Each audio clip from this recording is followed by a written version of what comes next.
Picture this: 42 years of teaching, thousands of students, hundreds of lesson plans, and a home filled with memories from floor to ceiling. That was me, Margaret Wilson, retired high school English teacher, standing in my living room surrounded by 4 decades worth of, well, everything. Books stacked in precarious towers, filing cabinets bursting with worksheets I'd never use again, mementos from students who are now grandparents themselves. I remember thinking, how did I accumulate so much? And more importantly, what on earth am I supposed to do with it all now? If you're feeling overwhelmed by a lifetime of possessions, whether you're retiring, downsizing, or just trying to simplify your life, you're not alone. And today, I'm going to share exactly how I transformed from an overwhelmed collector to a liberated minimalist, one cherished item at a time. Let's be honest about something right from the start. Decluttering as a senior isn't just about getting organized or tidying up. It's an emotional journey through your life story, one object at a time. When I first retired, I was excited about all the free time I'd have. I'd finally organize those photo albums, sort through my teaching materials, maybe convert my classroom supplies into crafting treasures. But days turned into weeks, weeks into months, and that ambitious organizing project. It remained just that, a project for someday. What I didn't anticipate was how emotionally charged each item would be. That chipped mug wasn't just a mug. It was a gift from my first class in 1978. Those outdated textbooks, they represented years of curriculum I'd carefully crafted.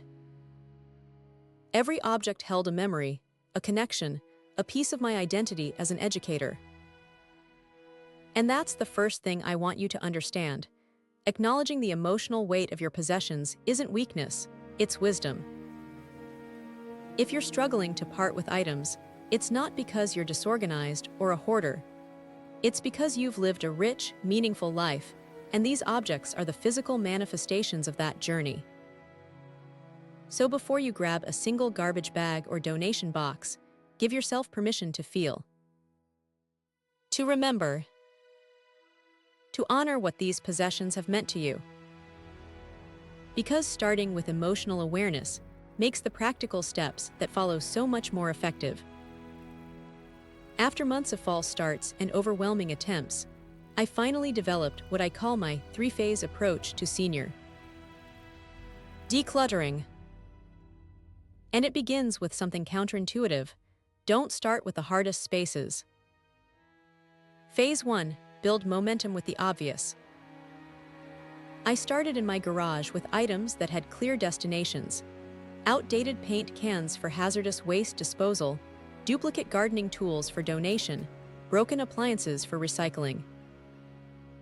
These were things with no emotional attachment, just items taking up space. What this did was critical. It built my decluttering muscles before tackling the emotionally charged areas. I could see progress, feel accomplishment, and learn the logistics of where things go without the emotional turmoil. Phase 2. Develop your decision-making framework. Once I had some momentum, I created a simple but powerful framework for making decisions. For each item I asked, does this serve my current life? If I move tomorrow to a smaller space, would this make the cut? Does keeping this honor the memory, or does it just store the memory? Would someone else benefit from this more than me? This framework became my compass when emotions made decisions foggy. And here's where I made a critical discovery. Taking photos of sentimental items before parting with them gave me permission to let go while preserving the memories. Phase 3. Tackle the treasure troves. Only after building momentum and establishing my framework did I approach the most meaningful collections: my teaching materials, student gifts, family heirlooms. And I gave myself permission to keep certain treasures, but with intention, not by default. This three-phase approach transformed what felt impossible into something manageable. It wasn't quick. It took me nearly 18 months to fully declutter my home, but it was sustainable and emotionally healthy. Now, let's talk specifically about those sentimental items, because they deserve special attention. As a teacher, I had collected hundreds of notes, cards, and gifts from students over 4 decades. Each one represented a connection, a moment when I knew I had made a difference. I tried the popular advice, if it doesn't spark joy, let it go. But here's the problem, everything sparked joy. Each item had a story, a face, a memory attached. I needed a different approach. What finally worked was creating what I call legacy collections, curated, intentional groupings that honored the sentiment without preserving every physical item. For example, instead of keeping every thank you note, I selected one meaningful note from each decade of teaching, photographed the rest, and created a digital memory book. For student gifts, I kept only those I actually used or displayed, recognizing that the memory lives in me, not in the object.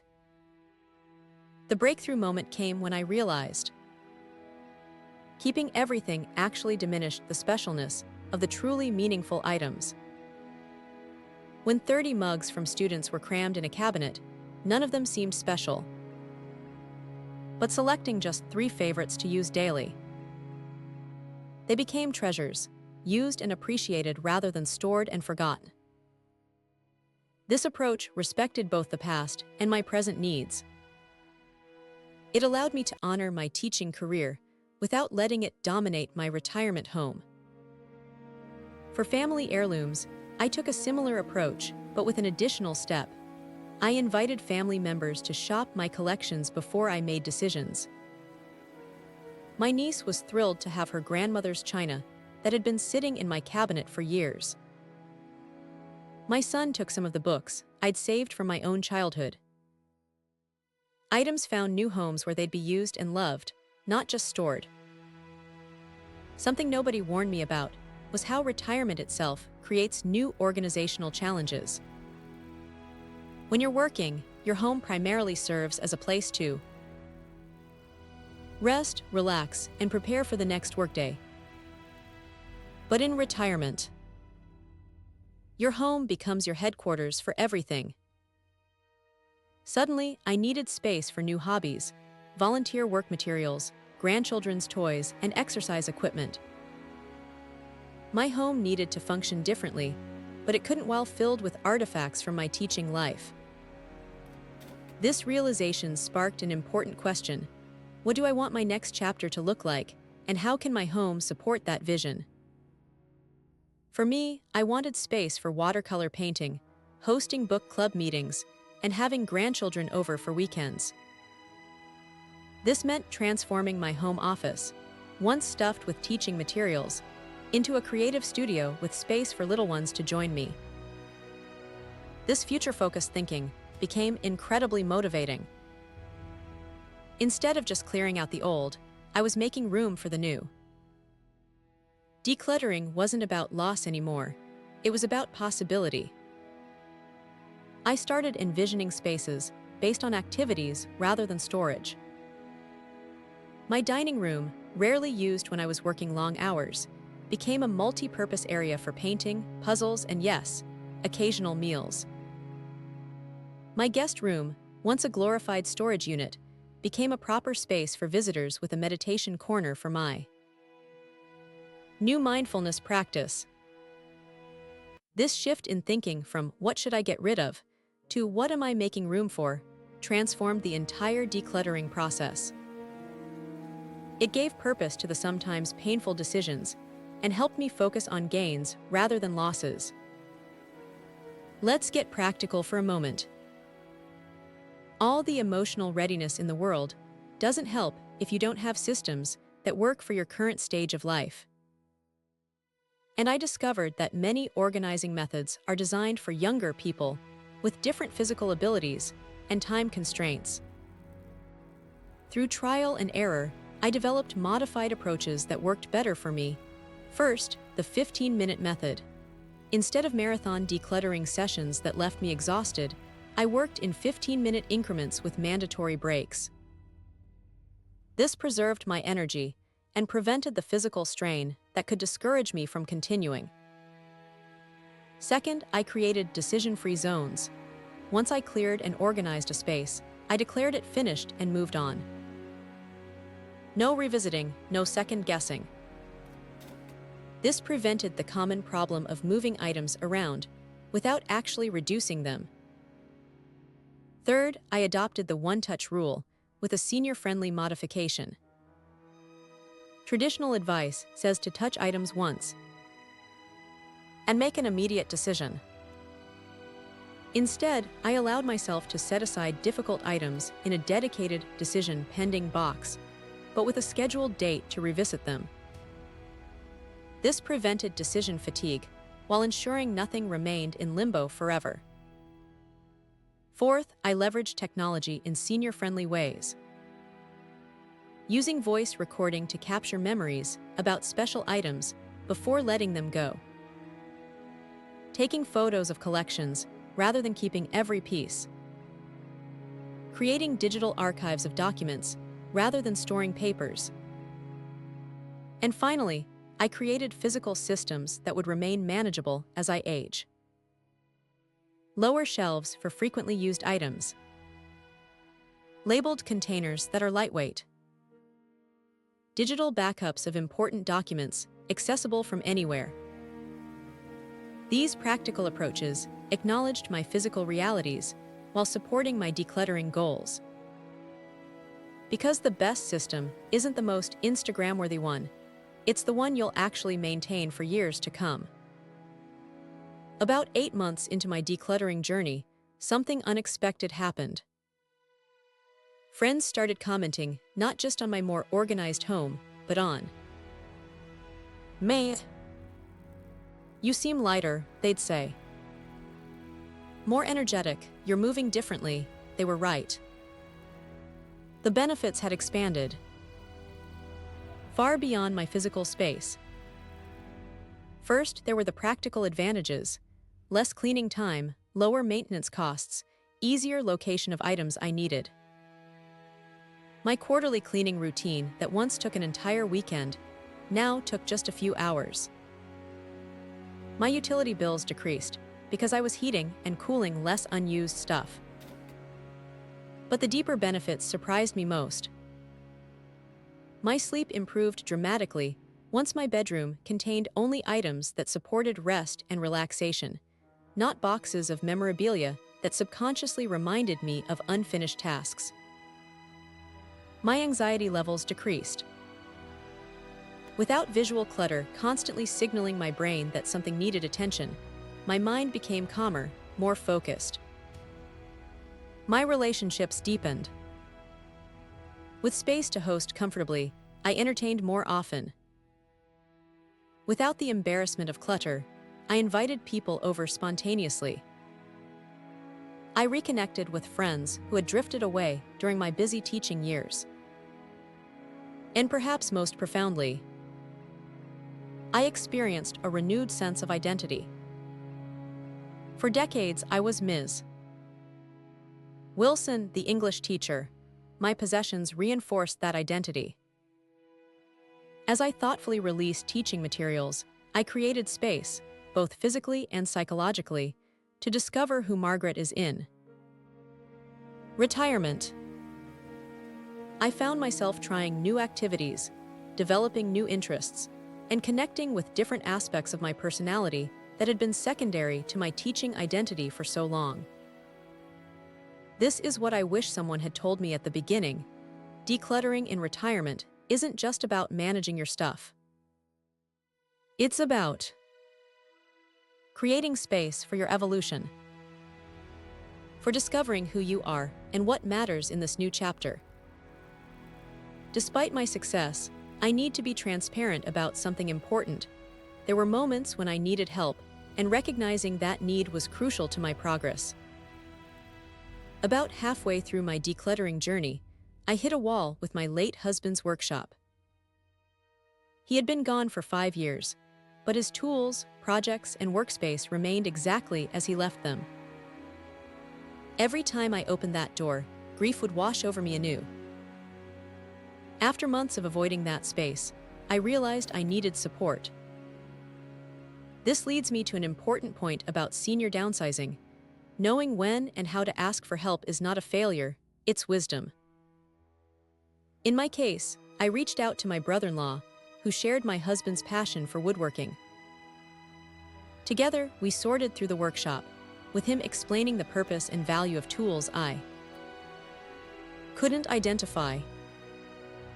He took some items to use himself, which gave me comfort knowing they'd continue to create. We donated specialty tools to a high school woodworking program in my husband's name. What I couldn't do alone became possible, even healing with the right support. Beyond family help, I discovered there's an entire profession dedicated to senior downsizing. Senior move managers specialize in the practical and emotional aspects of later life transitions. While I didn't need comprehensive services, I did consult with a professional for specific challenges like documents and photographs. If you're feeling stuck, help might look like family members with specific skills or emotional distance from certain possessions, friends who can provide accountability and encouragement, professional organizers with senior specialization, senior move managers for comprehensive support therapy, or support groups for the emotional aspects of letting go. The key is recognizing that independence doesn't mean doing everything alone. It means making wise decisions about when collaboration serves your ultimate goals. I've observed that many in our generation pride themselves on self-sufficiency. We raised families, built careers, and solved countless problems independently. But this transition, it's different. It's emotionally complex in ways other challenges aren't. Allowing others to support your decluttering journey isn't weakness. It's actually the strength to acknowledge the emotional complexity of this life transition. As I look around my home today, 3 years after beginning this journey, I barely recognize it as the same space that once overwhelmed me. Not because it's perfectly organized, though it is much more functional, but because it now reflects who I am today, not just who I was for 42 years in the classroom. The walls that were once covered with teaching credentials now display my watercolor attempts.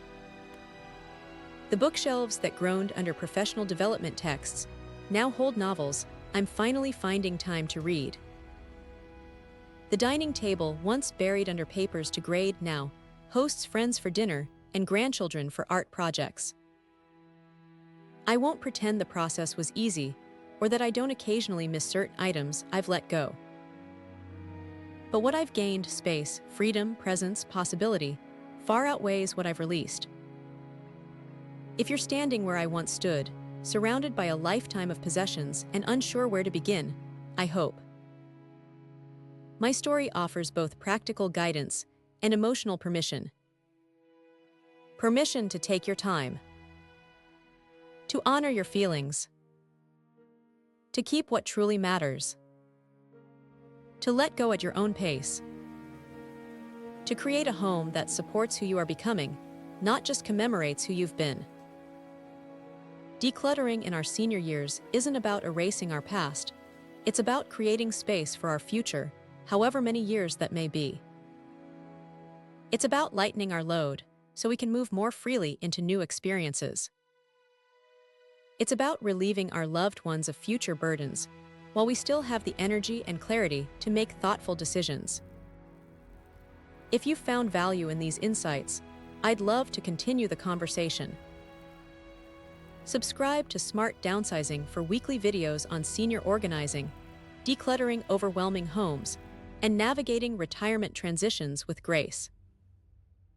Share this video with friends who might be facing similar challenges. And remember, this isn't about creating a picture-perfect minimalist showcase. It's about creating a home that supports the life you want to live now. A home where memories are cherished, but don't overshadow the present. A home with space for new experiences, new relationships, and new discoveries about yourself. Because the most important thing I've learned. Our most meaningful possessions aren't things at all. They're the moments, relationships, and experiences that make a life well lived. And sometimes, we need to let go of some physical reminders to make room for new chapters of that beautiful story. Thank you for joining me today. Until next time, this is Margaret Wilson for Smart Downsizing, wishing you clarity, courage, and contentment on your decluttering journey.